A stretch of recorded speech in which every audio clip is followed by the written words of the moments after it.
喐壞晒眼。我係 Chelsea。經過咗咧7月、8月呢一個咧完全冇假放嘅月份之後咧，嚟到9月咧真係要放一放假啦。咁但係咧我哋好少都會8月旅行嘅，因為咧8月咧就比較貴啲啦。咁因為暑假時候同埋公司都好多人放假，咁所以我哋就揀咗喺中秋之後咧就放2日假，咁樣嚟台灣呢度咧就4日3夜一個好短嘅一個 hea 嘅 trip。咁今次咧我哋就坐 CX 啦，咁我哋都係用呢個 Miles 去換呢個機票嘅。咁今朝咧我哋就勁早就去咗機場，因為我哋咧係搭8:35嘅飛機啦。其實咧我哋用緊 Every Miles 嗰張卡咧有3個 lounge 可以入嘅，定唔知4個好似係。咁我哋今次就試咗35號機下邊嘅嗰個 lounge 啦。咁嗰度其實比我哋上次去60號嗰個就細少少。咁但係佢好嘅地方係咧35嗰邊咧就有得 sofa 係啦。咁我哋就坐咗 sofa 啦。咁同埋因為我哋都比較早啊，其實我哋係6點鐘咧就入去啦。咁啲鋪頭全部都未開門，咁啊唯有入去 lounge 嗰度就坐下咁啊食個嘢啦。咁佢都有一啲好簡單嘅嘢食嘅，有薯仔啊，有啲沙律啊，有腸仔，有麵咁樣食啦，都會有酒飲嘅。同埋咧，如果喺 Gate 60嗰度咧，其實係有人咧去煮魚蛋粉俾你嘅。但係喺咧 Gate 35呢個 lounge 嗰度咧，佢就係要自助咁樣，有啲餸啊，有啲麵佢預先做好咗，跟住你就加湯咁就係。咁你哋話食物質素嘅話咧就會爭少少，但係咧 Gate 35呢個咧個生啤咧係 Sapporo，咁呢個我中意個 Heineken 嘅。咁跟住咧，我哋就上機咧就其實都冇乜大問題，因為我哋嗰架係細機，仲要係完全唔滿添，我想講係一半都冇。咁但係就我哋 delay 咗差唔多成個鐘啊，係我唔知道佢係啲機件問題定係點啦，咁啊真係等咗有啲耐啦。其實8:35咧原本，但係我哋差唔多10點鐘咧先起飛嘅，咁我哋就11點零就已經嚟到台北呢一邊啦。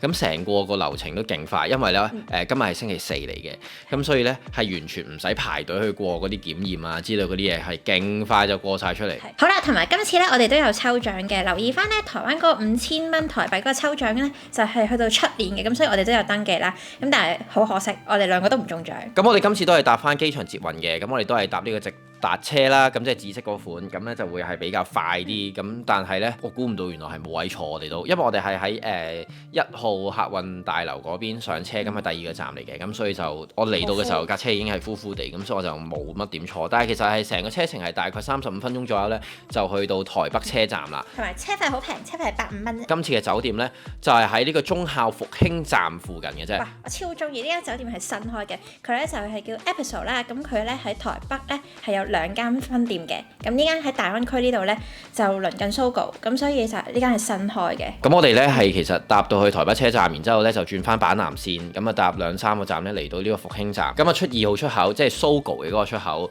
上到嚟咧基本上你行咧 Google Map 就寫7分鐘啦，其實5分鐘就已經行到過嚟啦。咁你一路向前行，見到 Family Mart 咧，就過對面啦，然之後再向前行，再見到另一間 Family Mart 咧，再隔離咧就係呢個警局嚟嘅。警局隔離咧就係我哋呢間酒店。咁入到嚟嘅時候咧，我哋就喺呢一個5樓嗰度咧就做 check in 嘅，因為一入到嚟下邊咧其實係一間 bar 嚟嘅。咁上到嚟5樓咧，佢係一個 reception 嘅位置啦。咁另外咧，佢下邊其實咧一陣間5點半至到6點半咧，每一日咧都會有一個 happy hour 時段咧係免費咧有紅白酒同埋有啤酒飲嘅。除咗係 happy hour 嘅時段咧，其實佢其他時段咧都係會有咖啡啊、汽水啊，同埋有少少零食咯。咁可以喺個 common area 度 hea 一 hea。同埋樓下其實係一間酒吧嚟嘅。佢咧逢禮拜5同埋禮拜6咧都會有啲 event。咁我哋睇下撞唔撞啱時間去，因為聽日咧係有 jazz 嘅，但係佢係8點至到10點，所以睇下翻嚟可唔可以去得到。一入到嚟咧，呢間房係勁舒服，係比我哋想象中係舒服嘅。係，但係佢同我 book 嘅房型係有少少唔一樣嘅。我唔知道佢係 upgrade 咗啊，定係轉咗？因為我本身 book 咧係冇露台嘅房型嚟嘅，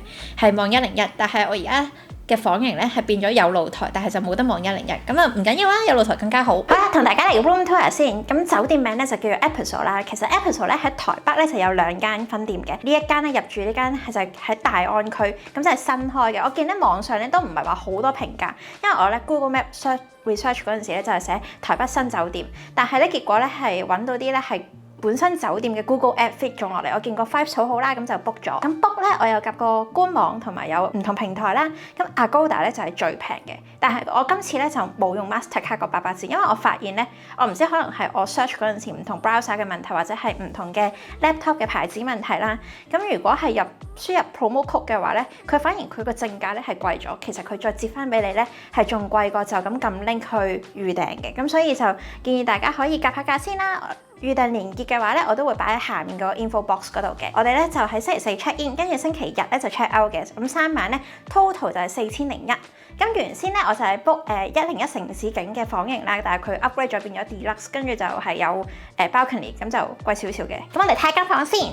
好，首先一入到門口就有有個衣櫃啦，咁佢就有浴袍同浴袍又咁有趣嘅，又係得一件喎呢度。嚇？點解嘅？因為佢應該貨師到咧，兩個人當中咧有一個好中意着浴袍，一個唔係好中意着，咁所以就得一件嘅啫。同埋就有夾萬啦、洗衣袋，佢都有 laundry 嘅服務，咁就冇自助洗衫嘅。跟住下面都係櫃桶。酒店新嘅程度咧，係你會聞到咧新家私嗰個木味。跟住好就去到廁所，廁所咧。而家最近啲台北嗰啲新酒店咧，大部分都係呢啲日式免治馬桶嘅，咁就可以洗 pat pat。好啦，之後呢個位就係比較細少少嘅洗手盤，但係我覺得咧個光暗唔錯，因為佢化妝係幾好嘅，就唔會話好死層燈啊，啲色有少少唔啱。之後咧就到 mini bar 個位，咁佢咧用 mini bar 咧嚟隔開玄關位同埋個房嘅，咁睇下佢雪櫃用，雪櫃都係空空如也。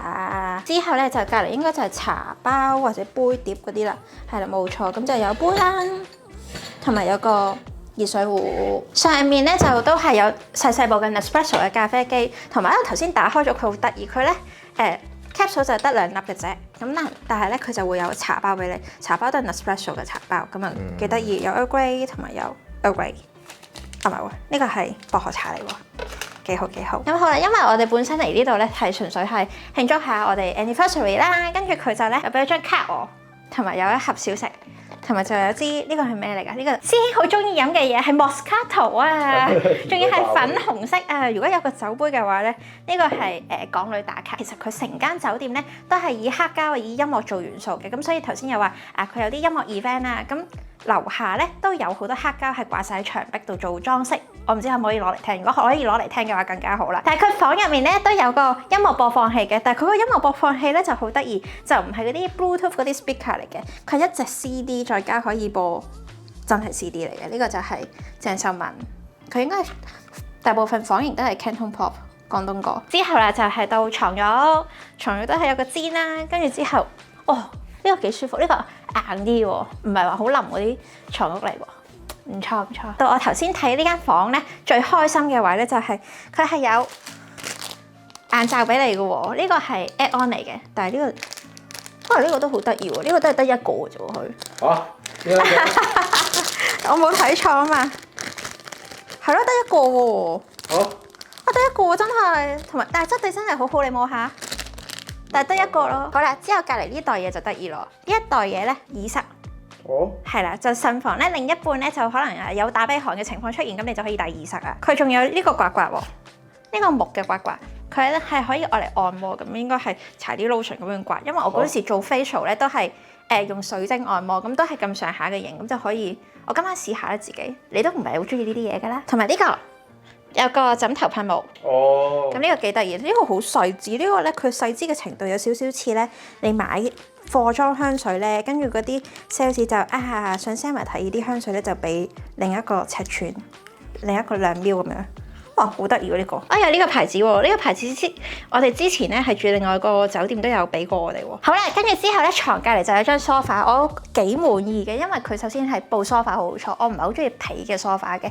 其次咧，佢個角度咧啱啱好對正個電視，跟住隔離又有個茶幾仔啦，咁就可以夜晚咧一邊食滷味一邊飲啤酒，同埋一邊睇電視。同埋咧，你有冇留意咧？我哋咧講咁耐咧都冇講過話沖涼嘅地方，因為本身咧大部分酒店嘅沖涼咧其實係會同廁所嗰個位係連埋一齊嘅，但係原來咧佢呢度咧係師兄最中意嘅開放式沖涼。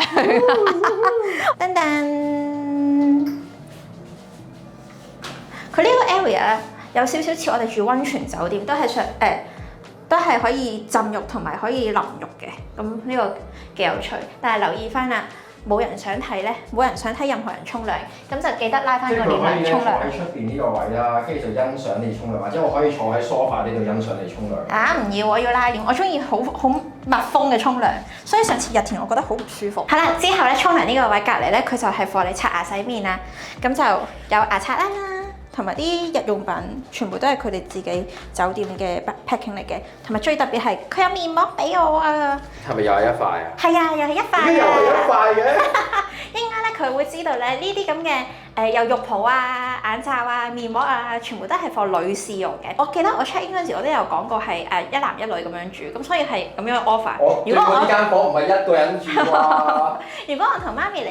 mention 係兩個女士，可能佢俾 double 我都唔出奇喎。個風筒應該有啲失望。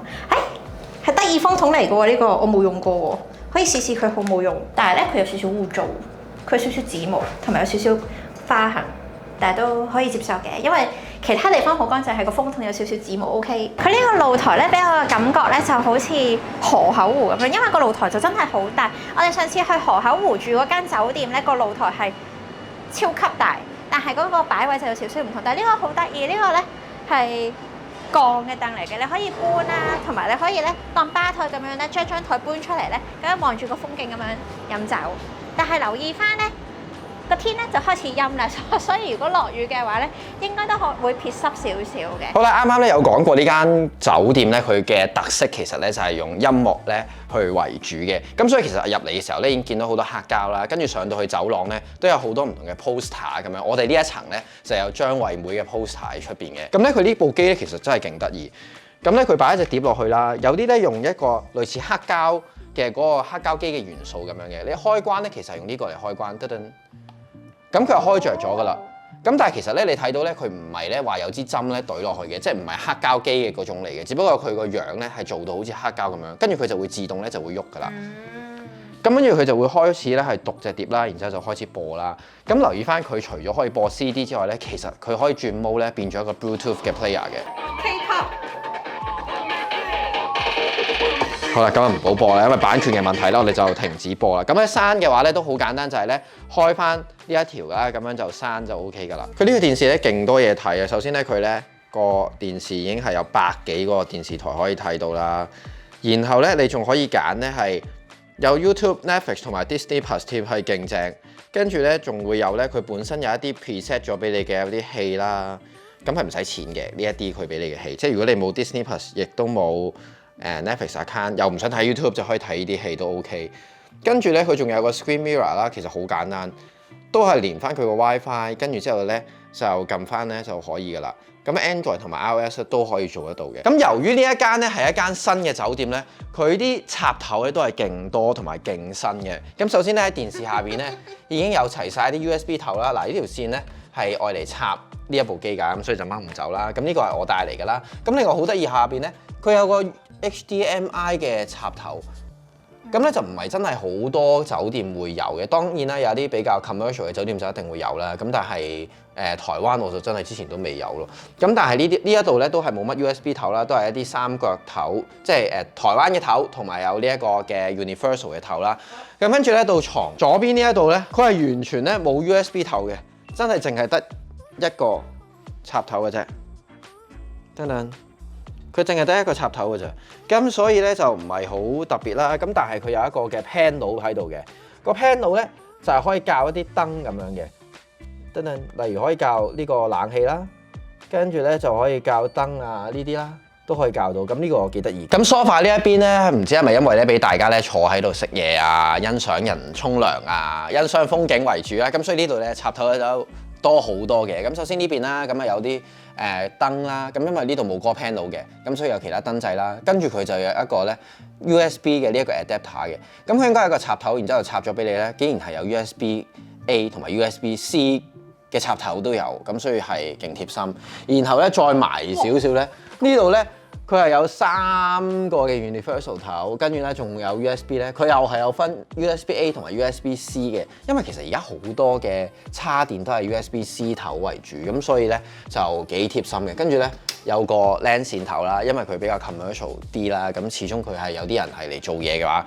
咁咧啲 LAN 線都係非常之重要嘅嘢啦。咁整體嚟講咧，呢間酒店咧都係好新啦啲嘢，咁無論係一啲床啊，又或者係啲插頭啊、電視啊，都係好配合到咧比較新派少少嘅一啲酒店嘅，所以我覺得係幾唔錯嘅。暫時嚟講咧，我冇乜特別嘢係唔滿意。好，咁而家我哋咧就休息一陣先，因為而家咧大概係2點零鐘啦。我哋咧會休息一陣，然後咧就會係等5點半鐘嘅嗰個 happy hour 咧，就試一試佢哋個 happy hour 嘅咁。好啦，我哋咧啱啱休息咗一陣，跟住而家咧係真係5點半左右啦。咁我哋就落咗嚟頭先咧 check in 嘅嗰個 reception 嘅嗰個5樓。咁咧其實佢有一個位咧就可以 free flow 咧去飲酒咁樣嘅。咁咧其實下邊呢啲汽水咧就本身已經有㗎啦。咁但係啤酒同埋紅酒嘅話就要係呢個鐘數咧先至有嘅。咁我哋而家咧就飲少少嘢先。同埋氛圍好好。係啦，咁都有啲人啊，費事影到大家，但係咧好好坐。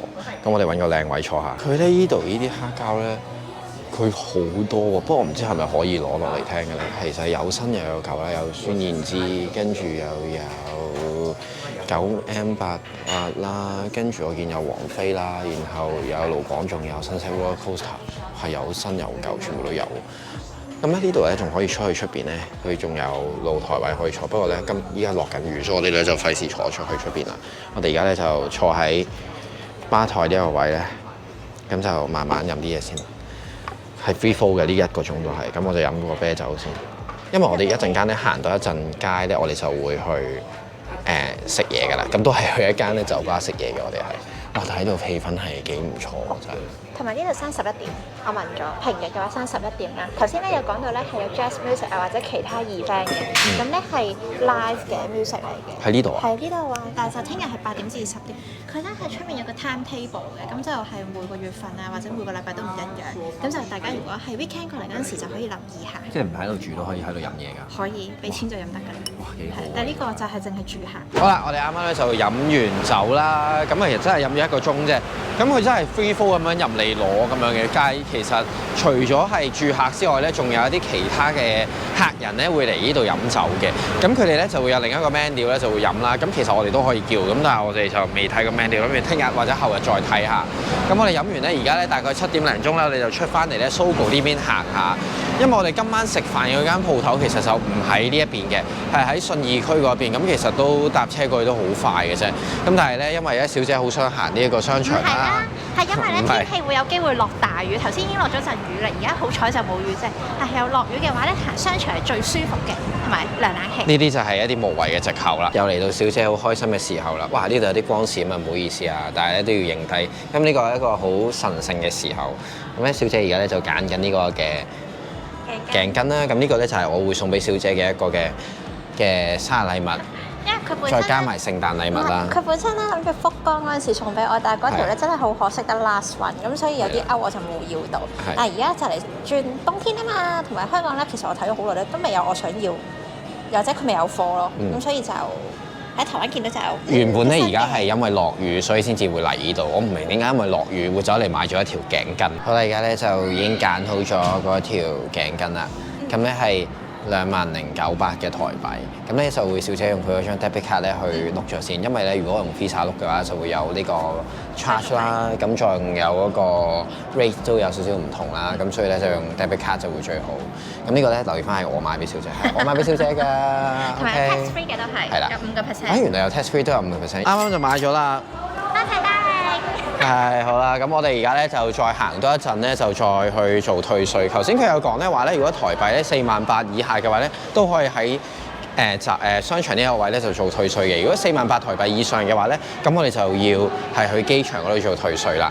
咁而家咧係7點9左右啦，其實我哋就 book 咗位咧8點半咧食飯嘅。咁我哋而家咧就上去睇下其他嘢，係啦。咁然之後就再退稅。好啦，我哋咧就上到嚟9樓呢一度啦。咁你可以睇到呢個 tax refund 嘅 counter 啦，咁就係呢邊啦。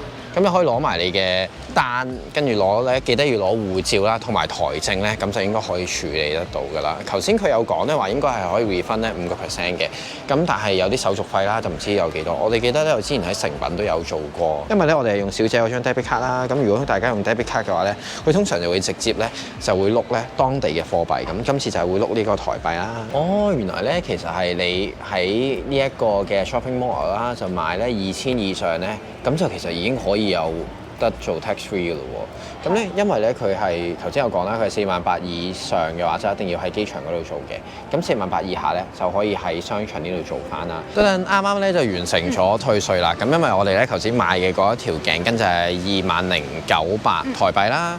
咁佢而家就退咗790台幣嘅。咁都係一個比較合理啦，同埋咧退 cash 係應該會比較好啲嘅，應該有一揀咧係退落翻嚟你張卡度，但係個 rate 就有啲唔同啦。因為我記得上次誠品有問過呢個問題，但係我都係建議退翻呢個 cash 會好啲咯。等我哋就喺呢個信義安和站咧出咗嚟啦。其實我哋上次咧都有嚟過呢邊嘅，因為我哋上次咧喺呢個巴松飲完嘢之後咧，就直接行去呢個101啊嘛。我哋上次就直行就係㗎啦。咁我哋今次嗰間嘅巴咧，其實都係呢度附近嘅，咁都喺呢度一路咧向住101嗰個方向行就係㗎啦。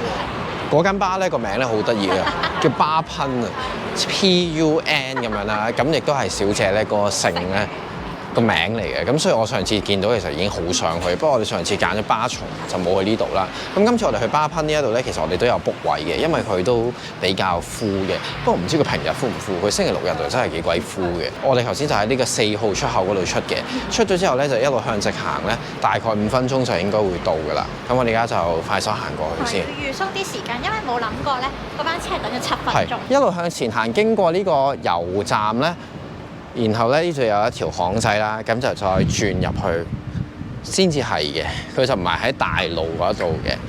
咁所以咧，不過咧我見咧其實好多台灣嘅一啲酒吧有特色嘅酒吧咧，其實佢都係唔係喺大路嘅，即係佢會收埋咗喺啲巷仔嗰度咁樣啊。轉咗入嚟之後咧，佢個位咧都幾隱蔽嘅，你可以見到呢度有間咧叫 Church 嘅鋪頭啦，然後咧呢度中間有條巷仔啦，跟住呢度一路入去啦，然後咧佢咧係會經過呢條咧後巷，所以大家唔使驚，佢入口真係喺後巷呢一度嘅。噔噔，然後咧就嚟到呢度，跟住撳呢個防火鐘呢一個咧，就係佢個入口啦。哇，係完全唔肯定啊！噔噔，佢條巷真係咁樣嘅喎。誒，有啊，開門啊，開門啊，啱唔啱啊？啱啊，啱啊，係咪啊？哇！就喺呢度啦，噔噔噔噔噴就喺呢度啦，應該啱啊！嘟嘟，我哋啱啱咧就飲完啦。哇！好滿足。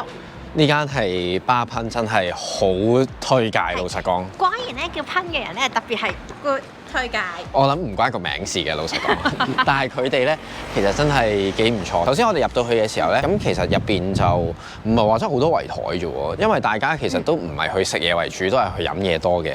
咁我見咧，其實我哋坐咗咁耐咧，全部都齋飲嘢啫，其實冇乜點食嘢嘅。我哋喺度開餐。係啦，咁咧其實佢咧係有2個唔同嘅 menu 嘅，咁但係咧佢就話cocktail 咧得翻4款可以揀嘅啫，咁因為佢哋而家轉緊一啲 menu 啦，咁咧佢就話咧嗰啲 cocktail 咧係 inspire by 一啲嘅 artist 嘅作品咧，咁我哋就喺嗰度咧就揀咗4杯嚟飲嘅。咁首先啦，我飲第一杯咧就係比較清爽少少啦，佢係 whisky base 嘅，咁然後咧就會加咗少少 vermouth 啦，咁有少少花味嘅 vermouth，我覺得係幾開胃同埋幾易入口嘅。咁另外我第二杯咧其實就比較重味少少，第二杯咧其實就叫做 Scream 啦，咁嗰幅畫咧佢另外咧仲會有張米紙咧，就擺喺咧你塊冰嘅上邊嘅，所以咧我覺得係幾特別嘅。咁但係呢杯酒咧，我係連佢個 base 酒咧我都唔係太知係咩，我可以擺翻喺下邊佢啲 ingredient 擺翻喺下邊。佢用嗰啲嘢我都唔係好知係乜嘢，但係飲落去咧其實係幾 OK 嘅。同埋第二杯嚟講咧係幾好，因為咧佢個酒味咧係勁重，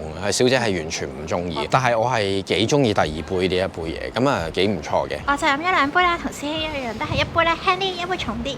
咁第一杯咧就係 whisky 嘅 cocktail 嚟嘅，咁但係佢咧撇除咗 whisky，仲有其他 ingredients，但係我覺得咧佢最出嘅位咧就係佢嗰個薰衣草嘅味好重，飲落去咧係好清爽、好舒服，因為我哋咧行過嚟咧揾嗰個入口咧就揾得有少少隱蔽嘅嗰個入口係要暈嘅，咁所以就有啲少少身水身汗，但係飲嗰下就好舒服好清爽，跟住配啲嘢食都好 balance。之後嗰杯咧就酒味重少少，但係我嗰杯咧酒味重啲，但係又未去到師兄嗰杯咁重，但我就覺得都幾特別，同埋真係幾好飲，做嗰啲各樣嘢都好仔細。其實佢嘅 food menu 咧都幾大張 list 嘅，即係以酒吧嚟講，咁都同埋幾有特色嘅。咁我哋嗌3樣唔同嘅嘢，第一樣咧就係炸雞嘅。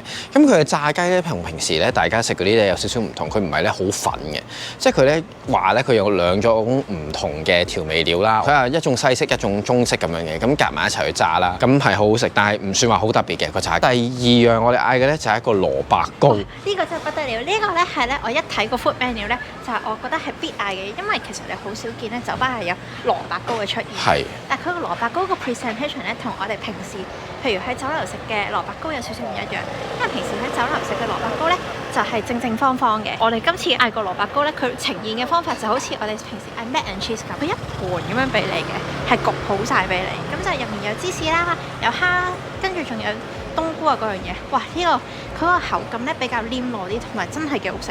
有時我哋好肚餓，呢個係超級飽肚。咁但係你平時咧食嗰啲蘿蔔糕咧，咪會好重嗰啲臘肉啊、臘腸味啦。咁佢完全係唔係呢個方向嘅，佢係比較係爽少少啦，同埋個芝士味係好出咯。咁我覺得係幾得意，同埋佢一餅咁樣上嚟咧，我嗰下係好 surprise， 我哋係完全係 surprise 到，哇！原來呢個係蘿蔔糕嚟㗎咁樣。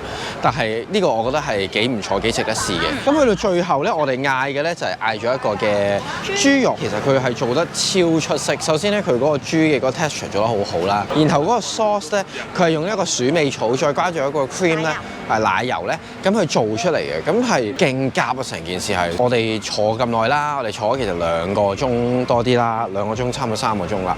咁但係咧，其實得我哋食嘢啫，真係冇人食嘢。唔係，應該係其他人咧喺附近食咗晚餐之後就過嚟cocktail bar 嗰度飲2杯咁就完㗎啦。但係咧，根據我哋以往嘅經驗，即係今次巴噴啦，同埋上次巴松咧，我諗呢啲酒吧啦，其實佢哋嘅嘢食咧都係真係幾出色，所以我唔介意喺呢啲地方咧就再食下嘢咁樣。同埋咧，佢咧入口好隱蔽啦，出口咧都好隱蔽嘅。佢咧個入口咧係喺佢個鋪頭嘅後門，佢出口咧係佢個鋪頭嘅正門。係啊。喺佢個後門嗰度咧，一開頭揾嗰間鋪頭咧揾咗好耐，跟住直至我係上網睇到有個後巷個位，咁就係撳個消防鐘咧，你要即時開個門。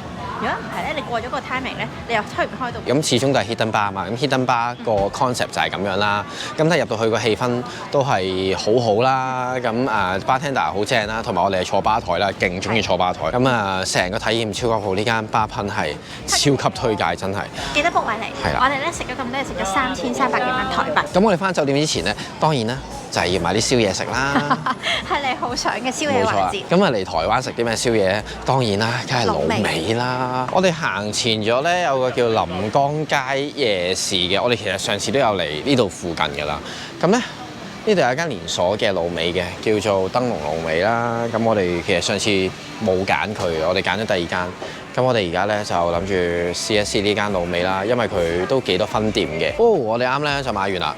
我哋買咗一堆嘢咁樣啦，自己夾嘅，咁個滷味係，咁買咗一陣間再講，係啦，175蚊，總共就有啲咩咧？就有啲有雞翼啦，跟住有豆乾啊，海帶啊，跟住仲有雞腎係咪？我唔記得啦。總之係一大堆嘢啦，但係175台幣啫。好啦，我哋咧就翻咗嚟酒店呢一度啦。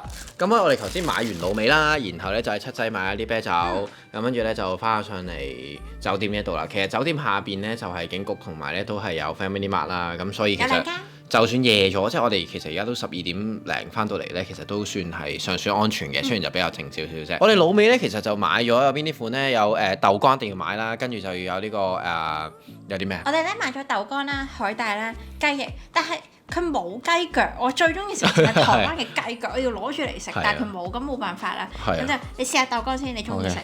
同埋佢豆乾咧，佢係一包咁樣去夾嘅，咁就唔係一粒一粒咁夾，好冇味啊！佢加熱咗，跟住再撈醬咁樣。佢真係偏淡我覺得。係偏淡啊？係啦。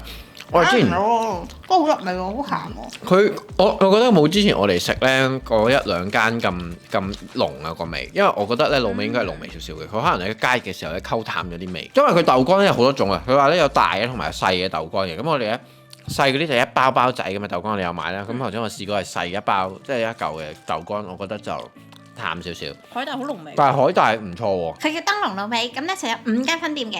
係啦，咁都唔錯嘅，咁我覺得。因為175蚊你想點啊？係啦，台幣175個單。可以接受啦，咁我覺得都唔錯嘅。咁但係如果大家真係平時可能好早翻酒店嘅話咧，其實8、9點嘅話好多選擇。但係我哋8、9點先仲坐喺巴噴嗰度仲食緊嘢咁樣。好，咁今日咧就我哋第一日嚟到台北一個好 hea 遊嘅一個之旅嚟嘅。其實我哋今次真係。咁啊，其實嚟到又間酒店真係幾唔錯啦。咁跟住又喺度飲咗個 happy hour，跟住喺巴噴嗰度咧都真係幾推介嘅一間酒吧，我都建議大家可以去下，都幾唔錯嘅。咁另外個滷味都唔錯啦。咁另外我哋行呢個 Sogo 就俾小姐呃咗錢啦。多謝，我冇呃你錢啊，係你之前話送俾我㗎嘛。好，咁聽日咧其實我哋都係比較休閒嘅一日嚟嘅，我哋都係會行街啦，我哋就會去中山帶佢行街，但係我哋咧就會去一個咧喺台北比較新少少嘅美術館嘅，就係富邦美術館。咁啊，想知嘅話咧就睇我哋下一條片啦。好，咁今條片咧就嚟到呢度啦，中意條片嘅俾 like 同埋 share 條片，未訂閱我哋頻道嘅 subscribe 我哋，仲有我哋 Facebook 同埋 Instagram，咁我哋下條片再見，拜拜。